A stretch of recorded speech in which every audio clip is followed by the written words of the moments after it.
ನೀವು ಮೊದಲೇ ಬಾರಿ ನಮ್ಮ ಚಾನಲ್ನ ನೋಡ್ತಾ ಇದ್ದರೆ ಹಾಯ್, ನಾನು ರೂಪಾ. ಹಾಗೂ ನೀವು ನೋಡ್ತಾ ಇದ್ದೀರಾ ನಮ್ಮ ಕನ್ನಡ ಚಾನಲ್ ಆದ ಸ್ಮಯ ಕಲಿಕೆ. ನೀವಿನ್ನೂ ನಮ್ಮ ಚಾನಲ್ಗೆ ಸಬ್ಸ್ಕ್ರೈಬ್ ಆಗಿಲ್ಲ ಅಂದರೆ ಈ ಕೂಡಲೇ ಸಬ್ಸ್ಕ್ರೈಬ್ ಮಾಡ್ಕೊಳ್ಳಿ. ಹಾಗೆ ಪಕ್ಕದಲ್ಲಿ ಕಾಣುವ ಬೆಲ್ಲೈಕನ್ನು ಪ್ರೆಸ್ ಮಾಡಿ ಆಲ್ ಅಂತ ಟ್ಯಾಪ್ ಮಾಡೋದನ್ನು ಮರಿಬೇಡಿ. ಈ ಒಂದು ಮಾಸದಲ್ಲಿ ನದಿ ಸ್ನಾನ ಮಾಡಿ ಗಂಗೆಯ ಪೂಜೆ ಮಾಡಿ ಅಲ್ಲೇ ದಡದಲ್ಲಿ ಹೆಣ್ಮಕ್ಳನ್ನ ಕೂರಿಸ್ಬಿಟ್ಟು ಅವ್ರಿಗೆ ಅರಿಶಿನ ಕುಂಕುಮ ಕೊಟ್ಬಿಟ್ಟು ತಾಂಬೂಲದ ಜೊತೆಗೆ ದೀಪವನ್ನು ದಾನ ಮಾಡಬೇಕು. ಈ ರೀತಿ ಮಾಡೋದ್ರಿಂದ ಲಕ್ಷ್ಮೀದೇವಿ ಆಶೀರ್ವಾದ ಸಿಗುತ್ತೆ. ಅಲ್ಲದೆ ನರಕಕ್ಕೆ ಹೋಗೋದ್ರಿಂದ ತಪ್ಪಿಸ್ಕೊಳ್ಬೋದು, ಅಂದರೆ ನರಕದಿಂದ ಮುಕ್ತಿಯನ್ನು ಹೊಂದ್ಬೋದು. ಎಷ್ಟೋ ಜನರ ದುರಾದೃಷ್ಟನೇ ಬದಲಾಗುವಂಥ ಸಮಯ, ದುರಾದೃಷ್ಟ ಅದೃಷ್ಟವಾಗಿ ಬದಲಾಗುವಂಥ ಸಮಯ ಅಂತಲೇ ಹೇಳ್ಬೋದು ಈ ರೀತಿ ಮಾಡೋದ್ರಿಂದ. ಇವತ್ತಿನ ವಿಡಿಯೋದಲ್ಲಿ ನಾನು ದೀಪ ಅಂತ ಅಂದಾಗಲೇ ನಿಮಗೆ ಗೊತ್ತಾಗಿರುತ್ತೆ, ಅದು ಕಾರ್ತಿಕ ಮಾಸದ ಆಚರಣೆ ಅಂತ. ಈ ಒಂದು ಕಾರ್ತಿಕ ಮಾಸದಲ್ಲಿ ನಾವು ತಿಳಿದೇನೋ ಏನೇನೋ ತಪ್ಪುಗಳನ್ನು ಪ್ರತಿದಿನ ನಾವು ಮಾಡ್ತಾ ಇರ್ತೀವಿ. ಅದೆಲ್ಲದರ ಪರಿಹಾರಕ್ಕಾಗಿ ನಾವು ಅಂದ್ಕೊಂಡಿರುವ ಕೆಲಸ ಕಾರ್ಯಗಳಲ್ಲಿ ಸುಸೂತ್ರವಾಗಿ ಆಗಬೇಕು ಅಂತ ಅಂದರೆ ಸಣ್ಣ ಸಣ್ಣ ಪರಿಹಾರಗಳನ್ನು ಯಾವ ರೀತಿ ಮಾಡ್ಕೋಬೇಕು, ಇನ್ನು ಕಾರ್ತಿಕ ಮಾಸ ಯಾವಾಗ ಪ್ರಾರಂಭ ಆಗುತ್ತೆ, ಯಾವಾಗ ಮುಕ್ತಾಯ ಆಗುತ್ತೆ, ಹಾಗೆ ದೀಪಾವಳಿ ಅಮಾವಾಸ್ಯೆ ಯಾವ ದಿನ ಇರುತ್ತೆ, ಇದೆಲ್ಲದರ ಬಗ್ಗೆ ನಿಮಗೆ ಸಂಪೂರ್ಣ ಮಾಹಿತಿನ ವಿವರವಾಗಿ ತಿಳಿಸ್ತಾ ಇದ್ದೀನಿ. ಇದೇ ಅಕ್ಟೋಬರ್ 20ನೇ ತಾರೀಕಿನಿಂದ ನವೆಂಬರ್ 20ನೇ ತಾರೀಕು ತನಕ ನಮಗೆ ಕಾರ್ತಿಕ ಮಾಸ ಇರುತ್ತೆ. ಇದರಲ್ಲಿ ನಮಗೆ 4 ಸೋಮವಾರಗಳು ಸಿಗುತ್ತೆ. 27ನೇ ತಾರೀಕಿನಿಂದ 3, 10ನೇ ತಾರೀಕು, 17ನೇ ತಾರೀಕು ನವೆಂಬರು, 3, 10, 17, 17ನೇ ತಾರೀಕು ನಮಗೆ ಕೊನೆಯ ಕಾರ್ತಿಕ ಮಾಸ ಆಗಿರುತ್ತೆ. ಇನ್ನು ದೀಪಾವಳಿ ಅಮಾವಾಸ್ಯೆ ಎಲ್ಲ ಕ್ಯಾಲೆಂಡರ್ನಲ್ಲೂ ಕೂಡ 21ನೇ ತಾರೀಕು ಅಂತ ಇದೆ. ಆದರೆ ಲಕ್ಷ್ಮೀ ಪೂಜೆನ ಯಾವ ದಿನ ಮಾಡಬೇಕು ಇದನ್ನು ನಾನು ಆಲ್ರೆಡಿ ವಿಡಿಯೋ ಮಾಡಿ ಶೇರ್ ಮಾಡಿದ್ದೀನಿ. ಆ ಲಿಂಕ್ನ ಡಿಸ್ಕ್ರಿಪ್ಷನ್ ಬಾಕ್ಸ್ನಲ್ಲೂ ಕೂಡ ಕೊಟ್ಟಿರ್ತೀನಿ, ಒಂದ್ಸಲಿ ಚೆಕ್ ಮಾಡಿ ನೋಡಿ. ಅಮಾವಾಸ್ಯೆ ಯಾವಾಗ ಪ್ರಾರಂಭ ಆಗುತ್ತೆ, ಯಾವಾಗ ಮುಕ್ತಾಯ ಆಗುತ್ತೆ ಅಂತ ನಾನು ಆಲ್ರೆಡಿ ವಿಡಿಯೋ ಮಾಡಿ ಕೂಡ ಶೇರ್ ಮಾಡಿದ್ದೀನಿ. ಆದರೂ ಇನ್ನೂ ಹೊಸಬ್ರು ಯಾರಾದರೂ ಈ ವಿಡಿಯೋನ ಹೊಸದಾಗಿ ನೋಡ್ತಾ ಇದ್ದರೆ ಅವ್ರಿಗೂ ಕೂಡ ಉಪಯೋಗ ಆಗಲಿ ಅಂತ ಮತ್ತೆ ಹೇಳ್ತಾ ಇದ್ದೀನಿ. ಸೋಮವಾರ 20ನೇ ತಾರೀಕು ಮಧ್ಯಾಹ್ನ 3:40 ಅಮಾವಾಸ್ಯೆ ತಿಥಿ ಪ್ರಾರಂಭ ಆಗ್ತಾ ಇದೆ. 21ನೇ ತಾರೀಕು ಮಂಗಳವಾರ ಸಂಜೆ 5:45 ಮುಕ್ತಾಯ ಆಗ್ತಾ ಇದೆ. ಅಂದರೆ ಸಂಜೆ 5:45 ಒಳಗಡೆ ನೀವು ಪೂಜೆನ ಮಾಡ್ಕೋಬೇಕಾಗುತ್ತೆ.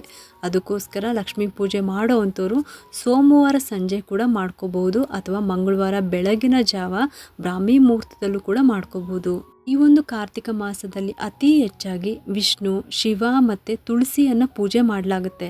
ಅದಕ್ಕೋಸ್ಕರ ಪ್ರತಿಯೊಂದು ಶುಭ ಕಾರ್ಯಕ್ಕೂ ಒಳ್ಳೊಳ್ಳೆ ಕೆಲಸಗಳು ಮಾಡೋದಕ್ಕೆ ಕಾರ್ತಿಕ ಮಾಸ ತುಂಬಾ ಶ್ರೇಷ್ಠವಾದದ್ದು.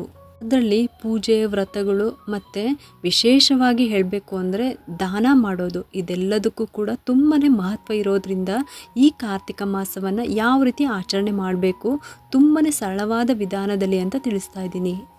ಇನ್ನು ವಿಶೇಷವಾದ ಲಕ್ಷ್ಮೀ ಪೂಜೆ ಮಾಡುವಂಥ ಸಮಯ ಕೂಡ ಈ ಮಾರ್ವಾಡಿಗಳು ಪೂಜೆ ಮಾಡುವಂಥ ಸಮಯದಲ್ಲಿ ಈಗಾಗಲೇ ಇದ್ರ ಬಗ್ಗೆ ತಿಳಿಸಿದ್ದೀನಿ.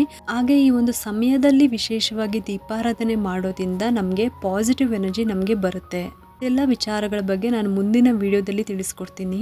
ಹಾಗೆ ಇದ್ರ ಜೊತೆಗೆ ಅಮಾವಾಸ್ಯೆ ಲಕ್ಷ್ಮೀ ಪೂಜೆ ಯಾವ ರೀತಿ ಮಾಡ್ಕೋಬೇಕು, ಕುಬೇರ ಯಂತ್ರ ಪೂಜೆನ ಯಾವ ರೀತಿ ಮಾಡ್ಕೋಬೇಕು ಅಂತಲೂ ಕೂಡ ತಿಳಿಸ್ಕೊಡ್ತೀನಿ.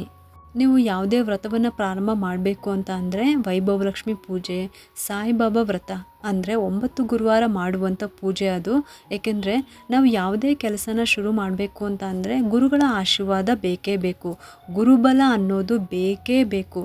ತುಂಬಾ ಬೇಗನೆ ಫಲ ಕೊಡುವಂಥ ವ್ರತ ಇದು. 9 ಗುರುವಾರ ಮಾಡುವಂಥ ವ್ರತ ಇದು. ಅಲ್ಲದೆ ಚಾತುರ್ಮಾಸದ ಕೊನೆ ತಿಂಗಳು ಇದು. ಈ ತಿಂಗಳಲ್ಲಿ ಮಹಾವಿಷ್ಣು ಯೋಗ ನಿದ್ರೆಯನ್ನು ಮುಗಿಸ್ಬಿಟ್ಟು ಎಚ್ಚರಗೊಳ್ತಾರೆ. ಅಲ್ಲಿಂದ ಮುಂದಕ್ಕೆ ಎಲ್ಲ ಶುಭ ಕಾರ್ಯಗಳು ಮಾಡೋದಕ್ಕೆ ನಮಗೆ ಒಳ್ಳೆಯದೇ. ಅದಕ್ಕೋಸ್ಕರನೇ ಕಾರ್ತಿಕ ಮಾಸಕ್ಕೆ ಹೆಚ್ಚಿನ ಮಹತ್ವ ಇರೋವಂಥದ್ದು. ಮತ್ತು ತುಳಸಿ ವಿವಾಹ ಕೂಡ ಈ ತಿಂಗಳಲ್ಲೇ ನಾವು ಮಾಡೋವಂಥದ್ದು. ಈ ಒಂದು ಕಾರ್ತಿಕ ಮಾಸದಲ್ಲಿ ಪ್ರತಿ ಸೋಮವಾರ ಶಿವನ ಪೂಜೆ, ಶನಿವಾರ ಶ್ರೀನಿವಾಸನ ಪೂಜೆಯನ್ನು ಮಾಡಬೇಕು. ಯಾವ ರೀತಿ ಮಾಡಬೇಕು ಅಂತ ಸರಳವಾದ ವಿಧಾನದಲ್ಲಿ ತಿಳಿಸ್ಕೊಡ್ತಾ ಇದ್ದೀನಿ. ನೀವು ಯಾವ ರೀತಿ ಸಿದ್ಧತೆನ ಮಾಡ್ಕೋಬೇಕು ಅಂತ ಅಂದರೆ ಈ ಮಾಸದಲ್ಲಿ ನದಿ ಸ್ನಾನ ಕೂಡ ತುಂಬಾ ಶ್ರೇಷ್ಠ. ಅದಕ್ಕೋಸ್ಕರನೇ ಯಾವುದಾದ್ರೂ ತೀರ್ಥಕ್ಷೇತ್ರಕ್ಕೆ ಹೋಗೋದಕ್ಕೆ ಪ್ಲ್ಯಾನ್ ಮಾಡ್ಕೋಬಹುದು. ಇನ್ನು ಸೂರ್ಯೋದಯದ ಸಮಯದಲ್ಲಿ ನದಿ ಸ್ನಾನ ಮಾಡಬೇಕು. ಹಾಗೆ ದೀಪಗಳನ್ನು ಹಚ್ಚಿ ನದಿಯಲ್ಲಿ ತೇಲಿ ಬಿಡೋದು, ಗಂಗೆ ಪೂಜೆ ಮಾಡೋ ಅಂಥದ್ದು. ಅಲ್ಲಿರುವಂಥ ಹೆಣ್ಮಕ್ಳಿಗೆ ಅರಿಶಿನ, ಕುಂಕುಮ, ಫಲ ತಾಂಬೂಲಗಳ ಜೊತೆಗೆ ದೀಪಗಳನ್ನು ದಾನ ಮಾಡೋದು ತುಂಬಾ ಶ್ರೇಷ್ಠವಾದದ್ದು. ಕಾರ್ತಿಕ ಮಾಸದಲ್ಲಿ ನೀವು ಯಾವುದೇ ಶುಭ ಕಾರ್ಯಗಳನ್ನು ಮಾಡಿ ನೀವು ಉಡುಗೊರೆ ರೂಪದಲ್ಲಿ ಅಂದರೆ ರಿಟರ್ನ್ ಗಿಫ್ಟ್ ಅಂತ ಹೇಳ್ತೀವಲ್ಲ, ಆ ರೂಪದಲ್ಲಿ ನೀವು ದೀಪಗಳನ್ನು ದಾನ ಮಾಡಿ ತುಂಬಾ ಒಳ್ಳೆಯದು. ಅಥವಾ ಯಾವುದಾದ್ರೂ ದೇವಸ್ಥಾನಗಳಿಗೆ ಅಂದರೆ ಶಿವನ ದೇವಸ್ಥಾನಕ್ಕೆ ಆಗಿರ್ಬೋದು, ಸುಬ್ರಹ್ಮಣ್ಯೇಶ್ವರ ದೇವಸ್ಥಾನಕ್ಕೆ ಆಗಿರ್ಬೋದು, ದೀಪಗಳನ್ನು ದಾನ ಕೊಡೋದು ಇದು ಎಲ್ಲ ಕೂಡ ತುಂಬಾ ಒಳ್ಳೆಯ ಫಲಗಳನ್ನು ತಂದುಕೊಡುತ್ತೆ. ಈ ತಿಂಗಳಲ್ಲಿ ಪ್ರತಿದಿನ ತುಳಸಿ ಪೂಜೆ ಮಾಡೋದು, ತುಳಸಿ ಕಟ್ಟೆ ಮುಂದೆ ಮಣ್ಣಿನ ದೀಪ ಹಚ್ಚೋದು, ಅದ್ರ ಜೊತೆಗೆ ಪ್ರತಿದಿನ ಸೂರ್ಯನಿಗೆ ನಮಸ್ಕಾರ ಮಾಡೋದು, ಸೂರ್ಯನಿಗೆ ಅರ್ಘ್ಯ ಕೊಡೋದು ತುಂಬಾ ಒಳ್ಳೆಯದು. ಕೆಲವ್ರಿಗೆ ಇದು ಪ್ರತಿದಿನ ಅಭ್ಯಾಸ ಮಾಡ್ಕೊಂಡಿರ್ತಾರೆ, ಅಂದರೆ ಸೂರ್ಯನಿಗೆ ಅರ್ಘ್ಯವನ್ನು ಕೊಡುವಂಥದ್ದು. ಯಾರಿಗೆಲ್ಲ ಅಭ್ಯಾಸ ಇಲ್ಲ, ಈ ಕಾರ್ತಿಕ ಮಾಸದಿಂದ ಅಭ್ಯಾಸ ಮಾಡ್ಕೊಳ್ಳಿ, ತುಂಬಾ ಒಳ್ಳೆಯದು. ಪ್ರತಿದಿನ ಬೆಳಗ್ಗೆ ಸ್ನಾನ ಆದ ನಂತರ ಒಂದು ತಾಮ್ರದ ಚೆಂಬಲ್ಲಿ ನೀರನ್ನು ತಗೊಂಡು ಅದಕ್ಕೆ ಸ್ವಲ್ಪ ಅರಿಶಿನ, ಕುಂಕುಮ ಮತ್ತು ಅಕ್ಷತೆ, ಹೂನ ಹಾಕಿಬಿಟ್ಟು ಸೂರ್ಯನಿಗೆ ನಮಸ್ಕಾರ ಮಾಡ್ತಾ ಓಂ ನಮೋ ಸೂರ್ಯ ದೇವಾಯ ಅಂತ ಸ್ಮರಣೆ ಮಾಡಿಕೊಂಡು ಆ ನೀರನ್ನು ತುಳಸಿ ಗಿಡಕ್ಕೆ ಹಾಕಬೇಕು. ನಮ್ಮ ಕಣ್ಣಿಗೆ ಕಾಣುವ ದೇವರು ಅಂತ ಅಂದರೆ ಸೂರ್ಯ ಮತ್ತು ಚಂದ್ರ ಇಬ್ಬರೇ. ಅದಕ್ಕೋಸ್ಕರ ಹುಣ್ಣಿಮೆ ದಿನ ಚಂದ್ರನನ್ನು ಪೂಜೆ ಮಾಡಬೇಕು, ಚಂದ್ರನಿಗೆ ಅರ್ಘ್ಯ ಕೊಡಬೇಕು. ಪ್ರತಿದಿನ ಬೆಳಗ್ಗೆ ಸೂರ್ಯ ನಮಸ್ಕಾರ ಮಾಡ್ತಾ ಸೂರ್ಯನಿಗೆ ಅರ್ಘ್ಯವನ್ನು ಕೊಡಬೇಕು. ಇಷ್ಟನ್ನು ಮಾಡ್ತಾ ಬನ್ನಿ. ಅದರಲ್ಲೂ ಈ ಕಾರ್ತಿಕ ಮಾಸದಲ್ಲಿ ಮಾಡೋದ್ರಿಂದ ತುಂಬ ಒಳ್ಳೆಯ ಫಲಗಳೇ ನಮಗೆ ಸಿಗುತ್ತೆ. ಎಷ್ಟೋ ಜನರ ದುರಾದೃಷ್ಟನೇ ಬದಲಾಗುವಂಥ ಸಮಯ ಇದು. ದುರಾದೃಷ್ಟ ಅದೃಷ್ಟವಾಗಿ ಬದಲಾಗುವಂಥ ಸಮಯ ಈ ರೀತಿ ಮಾಡೋದ್ರಿಂದ. ದೀಪಗಳನ್ನು ದಾನ ಕೊಡಬೇಕು ಅಂದ ತಕ್ಷಣ ಅದಕ್ಕೆಲ್ಲ ತುಂಬಾ ಖರ್ಚಾಗುತ್ತೆ ಅಂತ ಅಂದ್ಕೊಳಕ್ಕೆ ಹೋಗ್ಬಿಡಿ. ಚಿಕ್ಕ ದೀಪಗಳನ್ನು ತೊಗೊಂಡೋಗಿ ಕೊಡಿ.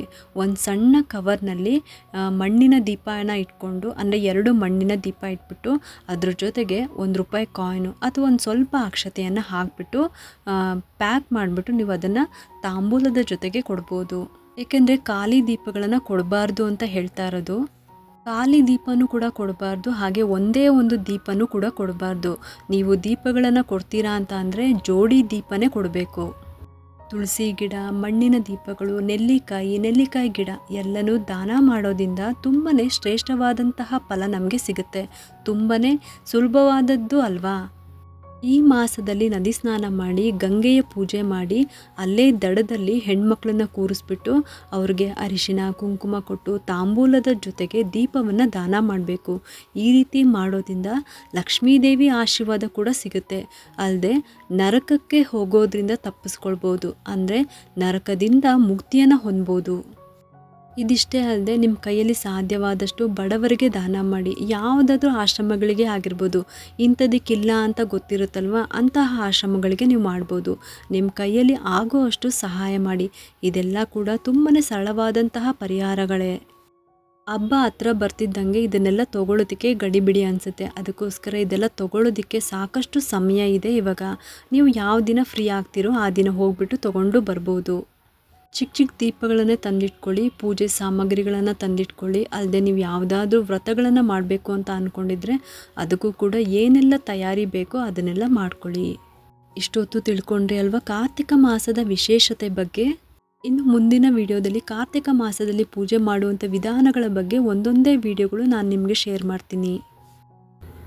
ನಿಮಗೆಲ್ಲರಿಗೂ ಈ ಒಂದು ವಿಡಿಯೋ ಇಷ್ಟ ಆಗಿದ್ದರೆ ಒಂದು ಲೈಕ್ ಮಾಡಿ, ಶೇರ್ ಮಾಡಿ ಮತ್ತು ಸಬ್ಸ್ಕ್ರೈಬ್ ಮಾಡಲು ಮರಿಬೇಡಿ. ಏಕೆಂದರೆ ನೀವು ಮಾಡೋ ಒಂದು ಸಬ್ಸ್ಕ್ರೈಬಿಂದ ನಮ್ಮಂತಹ ಸಣ್ಣ ಚಾನಲ್ಸ್ಗೆ ಒಂದು ಸಪೋರ್ಟ್ ಮಾಡ್ದಂಗೆ ಆಗುತ್ತೆ.